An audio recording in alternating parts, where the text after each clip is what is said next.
right, 99.9 Punk World Radio FM. You guys already know what time it is. And right here, right now, we are live all across the world on our YouTube and of course the radio station airwaves. We got Hamilton, Ontario, Canada's own. We got Chasing Heroes, Drew and Mike of Chasing Heroes right here live on the radio station airwaves.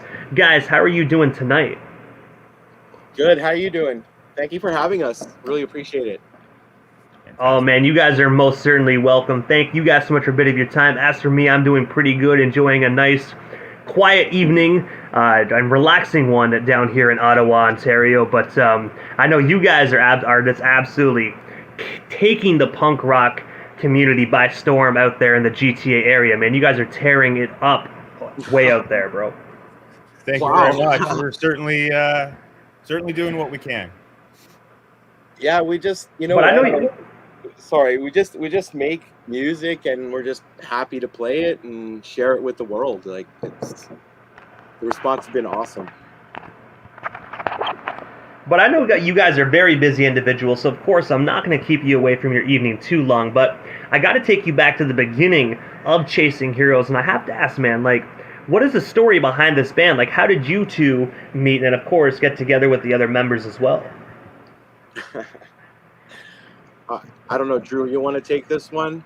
It's not very complicated story, but like, we were all playing in different bands in the Toronto punk scene, and the band I was in, I was not happy with the direction they were going musically, so I really wanted to do something from the heart, something that like we used to kind of do back in the early 90s and stuff.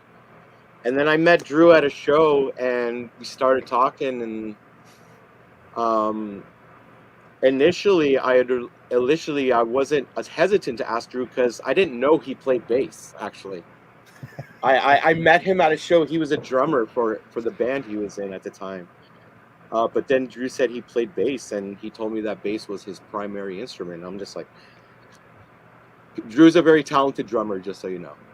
It was one of those things. It was like, man, I really kind of miss playing bass. It had been a few years, and Mike was talking about getting something going, and it was just kind of like, hey, I wouldn't mind playing some bass again. What do you think? And he's like, yeah, sure, I'll send you a demo or two and see what you do. And then sent him a couple tracks, and he was just like, all right, I think this is gonna work. Yeah, and it was cool. Kind of came up with the first few songs and just recruited kind of the people who mesh with us and who we get along with. We love spending time together, even though we're spread out across Southern Ontario. Yeah. But when we're together, it's true. It's a genuine thing. And, it's authentic. Yeah. And I think that comes through in the music we create. Yeah. At least I hope it does. Yeah. Yeah, it totally does. Oh, I definitely agree. I definitely agree with Mike there. It definitely does totally seep through the music you guys create. And speaking of music that you guys create, June 6th of 2023, you guys actually released one of your very first singles titled Empty Cages. I gotta ask, man, what is the story and inspiration behind this amazing single, man? Because honestly, this song has been just tearing it up here on Punk World Radio FM. Oh, wow. Thank you. That song, it was kind of written, it was kind of like a long time coming. Basically, if you stem everything to the writing, it all kind of like sparked a fire in me during COVID when everything shut down and we couldn't go anywhere, do anything. That's when I started like writing music again. And that song was just kind of like about like just the struggles of growing up and dealing with mental health and understanding that there's nothing wrong with me. Like, it's because once you reach to a certain age as an adult, you understand that there's a lot of commonality with mental health, and it's something that a lot of people don't talk about. And growing up in a European background house, it was a certain way, right? So we weren't allowed to talk about our feelings and stuff like that. So that's how I kind of pretty much wrote about Empty Cages being, sometimes you feel like you're in a cage, but it's empty. and a lot of the lyrical content is just basically drive the mental health stuff. And I gotta say, man, it's great when bands like yourselves actually create songs about mental health as well. There's so many individuals that are secretly dealing with mental health issues. A lot of individuals that deal with it don't want to talk about it, but it's great when individuals that are dealing with their own demons and mental health, they have songs like "Empty Cages" to kind of rely on and listen to make them feel like to let them know that they are not alone in the battle with mental illness. Yeah, and that's kind of like the common theme throughout, like even with the EP too, right? The EP, it all spills over, right? There's more depth and stories and stuff with the EP, where everything we write about, it's just not, it's not about, like, we're not your typical punk band that writes about like having few beers in the garage and, you know, doing stupid shit like that. But everything we write is kind of like of a more, it's more thought out, right? It's more relatable to an audience out there in the world that is kind of needing it right now. And it also, And also as well. Sorry. It also, my apologies, kind of Drew. like Go ahead. The way Mike writes the lyrics, it's also, it's specific, but it's not specific. So Yeah. it's definitely Mike's writing it from one point of view, but you're listening to it and you're interpreting it a different way than the way Yeah. Mike wrote. And for a lot of our stuff, that's kind of the way he does it. And it's a really, it's not kind of like beating the same point into your face constantly, when you can adapt and you can kind of get what meaning you want out of the lyrics of the songs. Yeah, it's true. You get a lot of time different people come and tell me what they thought the song's about, and it's like, oh, that's an interesting way to look at it. Like, but it's all that matters is does it hit them here, right? That in the end, that's all that matters. So. And we also have a comment from Abby Gateman. She actually said, "So true. It's definitely relatable from so many different vantage points." Yeah, that's true. Thank you. And then she also said, "Good point, Drew," as well. So it was back to back. So of course, I had to bring that up as well. Awesome. But I have to ask, guys, because like this is a cliche kind of question. I don't normally ask the generic questions, but you guys have a very unique band name. Like, obviously, as we already know, Chasing Heroes. I gotta ask, how did you guys come up with that band name? And I do know, my apologies, you probably answered this 1,000 times, but I figured 1,001 wouldn't probably hurt if it was one more time. Well, the funny thing is we haven't been asked 1,000 times, so it's still kind of like new. So, but we have been asked it. I'll let Drew kind of take this one. So it was just kind of in the early I think mostly even before we were working on any songs, it was like, what are we going to do? We need something original, but we don't want it to sound like X, Y, or Z. What do we do? And it was just kind of like shooting lists back and forth. What about this? Here's a list of ideas. Here's a list of ideas. And it was kind of like, hey, I like that section of yours and that of mine. What about this? And it was just kind of one of those things that just kind of happened. And we're like, hey, Chasing Heroes. We're kind of chasing that late 90s, early 2000s sound. It kind of works. And then to see that nobody else had ever thought of it anywhere was kind of like another, like, hey, I guess that's us, and that's what we're going with. And it seemed to be received pretty well, as far as I know.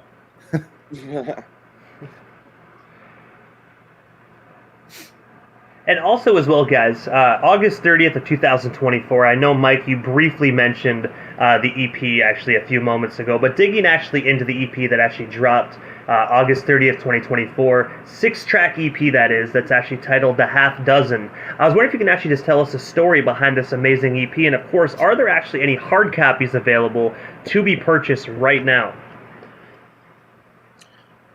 So as of right now, it's a digital release, but we have been asked a lot about hard copy, so something we're definitely going to have to look into for a later date, maybe a limited release or something like that. But yeah, the whole half dozen thing, I don't remember how it came about or how this, just our love of donuts and our logo. Yeah. Like it was kind of funny because when we were talking about doing an EP, it's like we were initially like, oh, look, what do we do? Like 4 songs or 5, and then like, why don't we do it 6? And it's like a half a dozen, and then it kind of just rolled from there, and then the ideas and Yeah. yeah, It was. I think it started as a joke, and it was just kind of like, hey, we got these 6 songs, the half dozen. We're playing with donuts in our logos and stuff. Like it just kind of makes sense. yeah. Let's roll with it. And it kind of attached And- to the theme really nicely, because our logo, when we started out, we've been really doing our photo shoot we did with donuts and everything, and then like with the release of the EP, it kind of just tied everything nicely as a nice intro to the world, like just because they got a little taste. They've been seeing us with all donuts and our logos, and now to release a collection of songs that we worked really hard on, and just kind of have like it's cool. Like it's really fun.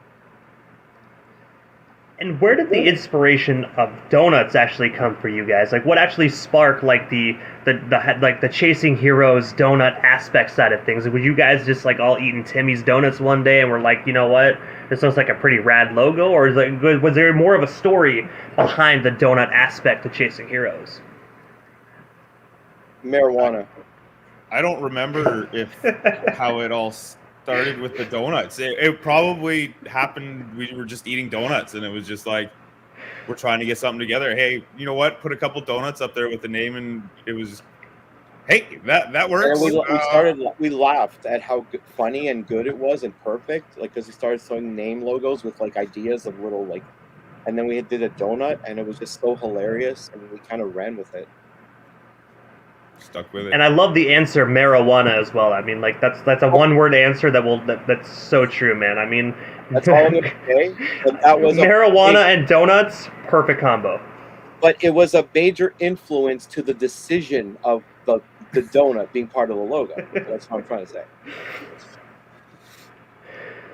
But also as well, this phenomenal EP was actually recorded at Blacktail Recordings out there in Hamilton, Ontario. I was wondering, how did you guys actually get connected with that recording company? And of course, what was it like just working alongside them for the completion of this record? We have a rather good connection to Blacktail because that's actually Mike. It's my company. That's Mike's company, and he did what, probably 70% of the heavy lifting for all of this. Yeah. So that's what I do on the side, full time.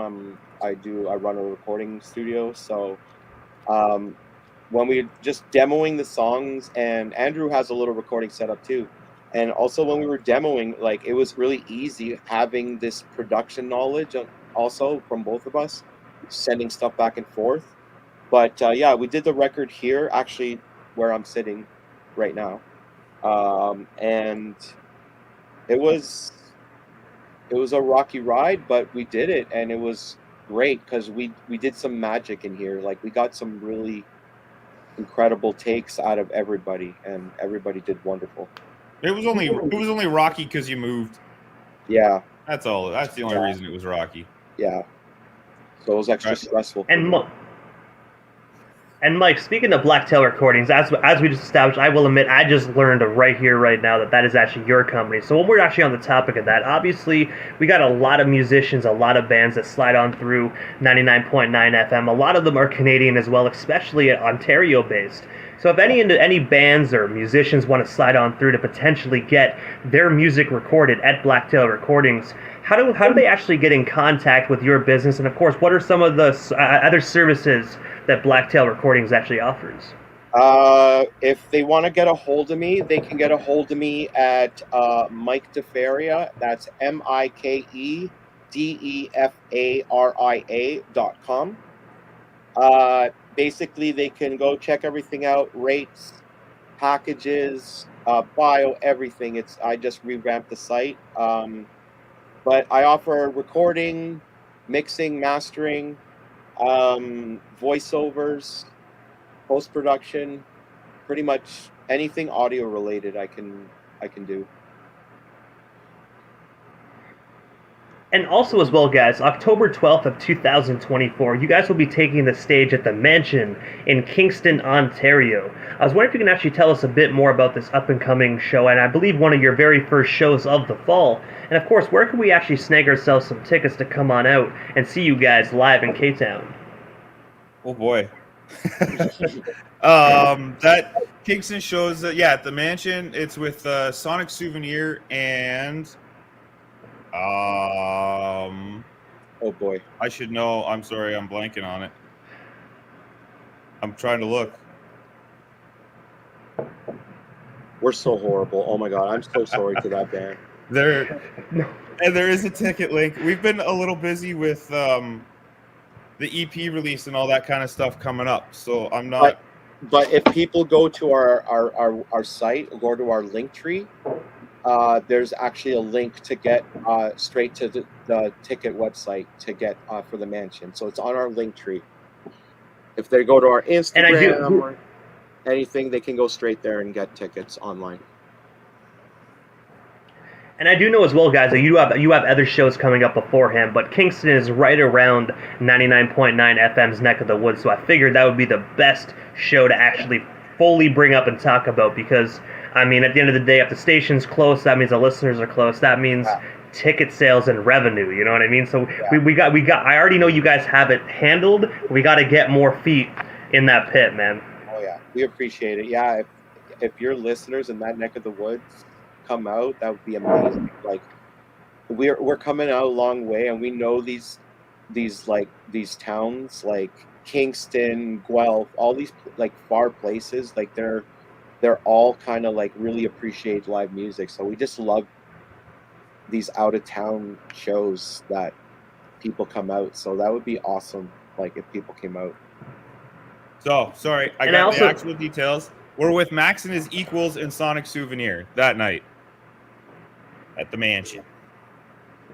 There is and I do know as well you guys have other shows as well. I believe that's September 6th and 13th.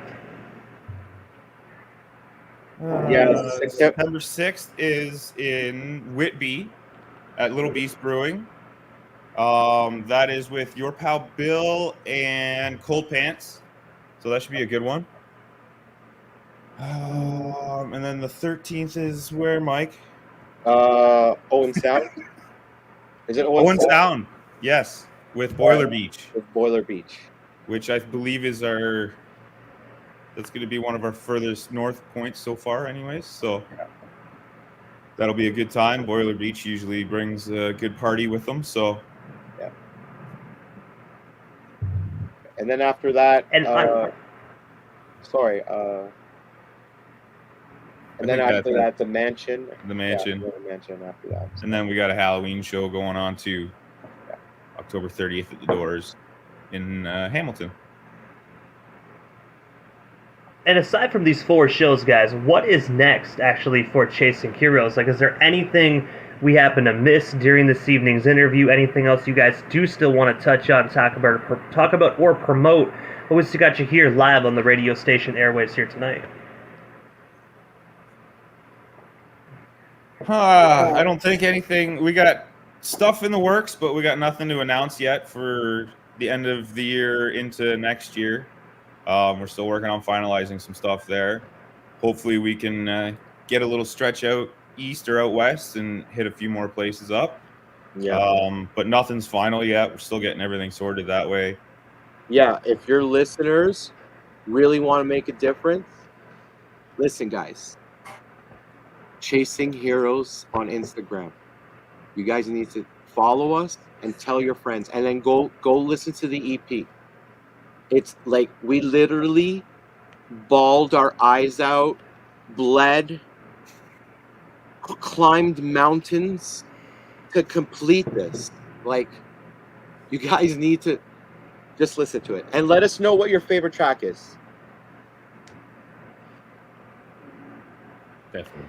And I I have to ask, guys. Obviously, I know you mentioned the Instagram, but are you guys actually available on any other social media handles as well? That way, listeners can follow you across all platforms. I know Facebook is kind of one of those platforms that's is slowly kind of going out the window when it comes to bands and artists. But I always like bringing them up because you never know who is actually on what nowadays. It's mostly just Instagram and Facebook. We are on Facebook. You can find us there, Chasing Heroes. But those are the two we do. And then you could also go on Bandcamp. On our Bandcamp site, you can buy the EP. You can buy merch, any merch that you like, shirts, patches, stickers, all that kind of stuff. And that's chasingheroes.bandcamp.ca, I think, if I'm not mistaken. But yeah, if they go to And if the .ca doesn't work, just switch it to .com and it should work. Just go through them all. Yeah. Yeah. It's one of those. But I gotta say, Drew, Mike, thank you guys so much for a bit of your time here this evening, man. It was such an honor chatting with Hamilton, Ontario's finest. I mean, you guys are such a phenomenal killer band. I love what you guys are doing, love the band, and at the end of the day, look at me. Clearly, I love donuts, so clearly I gravitate to your guys' logo. You know what I mean? Absolutely love it. Keep doing what you guys are doing for the punk rock community. And like I told you before we went live, if you keep making it, we here at 99.9 Punk World Radio FM, we are going to keep spinning it, guys. Sick. Awesome. Thank you very much. Hopefully you can make it out to the Kingston show and we can share half dozen of donuts. Oh man, first and foremost, guys, you had me at a punk rock show and donuts. So I mean, it's October, man. I mean, it's still quite a ways away. So I've always actually wanted to hit up the Mansion for a punk rock show because they have so many amazing bands. I've heard stories though that the Mansion, you will sweat your balls off in that joint. So I mean, at the end of the day, I don't even care, man. We're gonna be in the pit with a 6-pack of donuts, bro. Just going at it. Have fun sweating it out. So. If we're not sweating out there, that's what I mean, man. And we got to get ready. But no, I will definitely slide on through. Awesome, man. Awesome. Thank you so much for having us. Hey, you're most certainly welcome. And yes, you do got to get ready for winter. Might as well pack on a couple pounds. You got to pack on that winter blubber. You know what I mean? Get the inflammation. Always, man. But no, again, Drew, Mike, thank you so much again for your time. I will definitely try my best to make it out. And once I do snag tickets, if I can make it out, I'll be sure to shoot you guys a message on Instagram to let you guys know that I'll be there. And I always like arriving to those shows early so I can make sure I get front row, man. So trust me, Awesome. If I'm there, you'll see me there, guys. Have yourself a great night. We definitely shall talk again soon. And congratulations on a phenomenal EP. Thank you so very much. Thanks for having us. Take care. Thank you so much.